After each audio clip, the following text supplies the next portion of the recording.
Baik, apa kabar adik-adik kelas 7 SMP?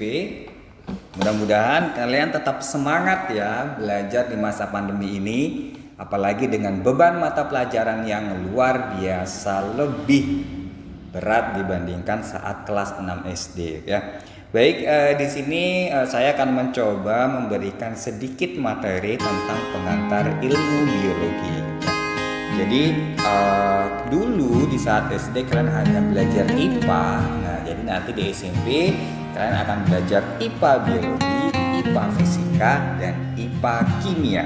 Oke, baik langsung saja. Yang pertama kita lihat biologi itu berasal dari bahasa Latin ya, yang berasal dari kata bios yang berarti kehidupan, logos yang berarti ilmu. Artinya biologi adalah ilmu yang mempelajari tentang makhluk hidup. Nah, biologi ini nanti masih dibagi menjadi beberapa bagian. Jadi nanti cabang-cabang ilmu biologi supaya nanti dalam mempelajari ilmu biologi itu bisa lebih terfokus. Makanya biologi dibagi menjadi beberapa cabang ilmu. Yang pertama ada morfologi, ilmu yang mempelajari khusus tentang penampilan fisik atau penampilan luar dari makhluk hidup. Yang kedua ada anatomi, merupakan ilmu yang mempelajari struktur tubuh makhluk hidup. Yang ketiga ada botani, ilmu yang mempelajari tentang tumbuhan. Kemudian ada zoologi, ilmu yang mempelajari khusus tentang hewan. Kemudian yang kelima ada mikrobiologi, ilmu yang mempelajari tentang mikroorganisme atau makhluk hidup yang berukuran kecil. Kemudian ada mikologi, ilmu yang mempelajari tentang jamur. Yang ketujuh ada ekologi, ilmu yang mempelajari hubungan antara makhluk hidup dengan lingkungan atau ekosistem. Kemudian yang kedelapan ada genetika, yaitu ilmu yang mempelajari pewarisan sifat makhluk hidup. Yang kesembilan ada taksonomi, ilmu yang mempelajari tentang klasifikasi makhluk hidup. Yang kesepuluh ada evolusi, yaitu ilmu yang mempelajari perkembangan dan kekerabatan makhluk hidup. Nah, ya. Jadi ada 10 cabang ilmu biologi. Nah, ya.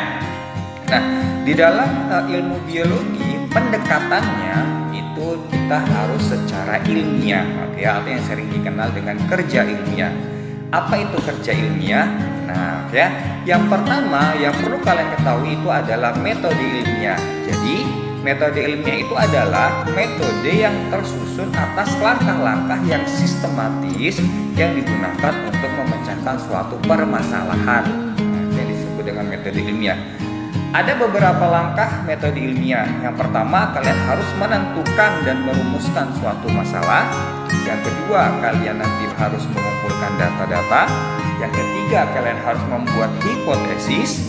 Yang keempat, kalian harus melakukan eksperimen atau percobaan. Yang kelima, barulah nanti kalian bisa menarik kesimpulan dari suatu eksperimen atau percobaan yang telah kalian lakukan.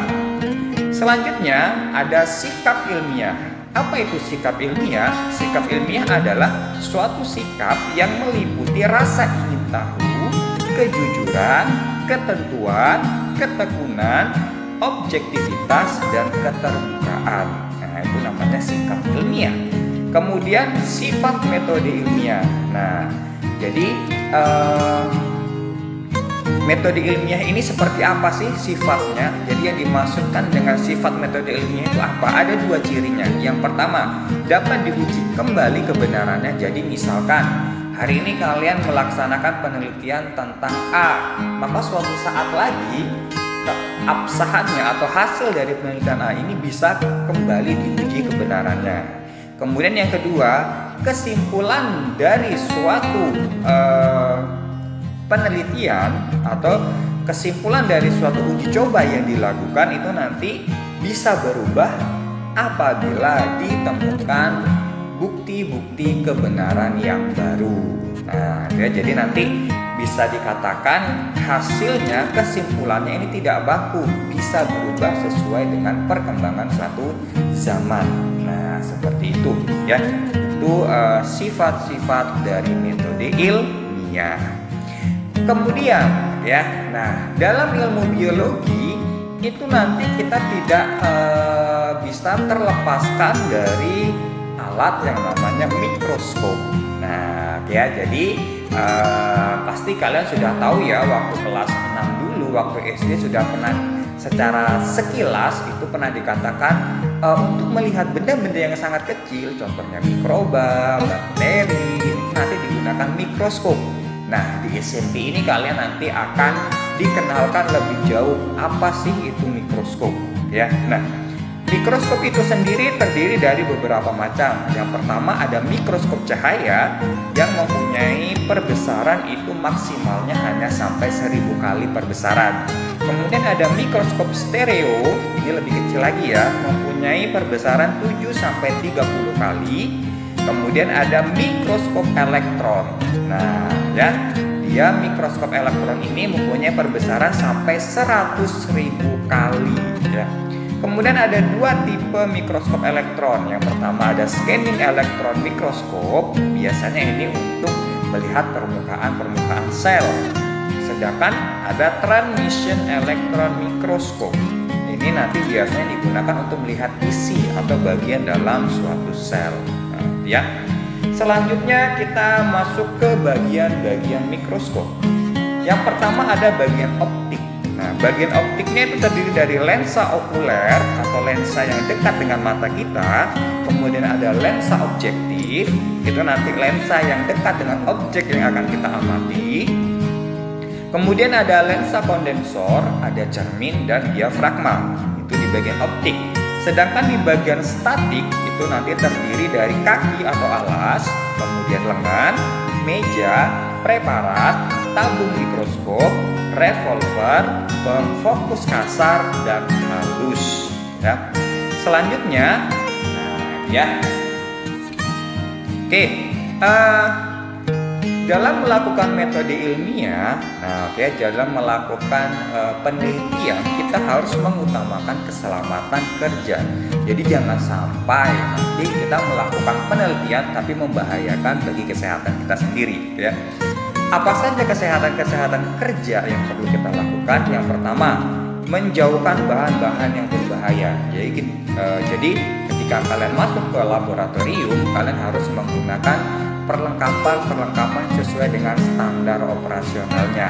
Misalkan nanti memakai masker, menggunakan sarung tangan, atau menggunakan alat-alat pembantu lainnya.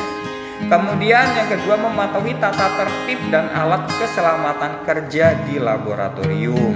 Nah, ya, misalkan buatlah prosedur kerjanya terlebih dahulu. Selama berada di laboratorium, perhatikan harus menjaga ketertiban, kebersihan, dan keselamatan diri dan orang lain. Kemudian mempersiapkan alat dan memperhatikan cara penggunaannya.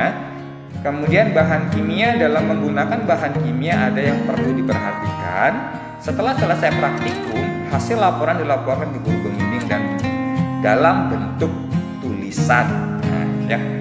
Dan yang ketiga, menggunakan alat-alat yang dianjurkan saat berada di laboratorium seperti jas laboratorium, sarung tangan tahan panas, dan lain sebagainya. Ya. Oke, nah demikianlah ilmu pengenalan tentang biologi. Kita masuk ke materi berikutnya tentang ciri dan klasifikasi makhluk hidup. See you next time. Bye-bye.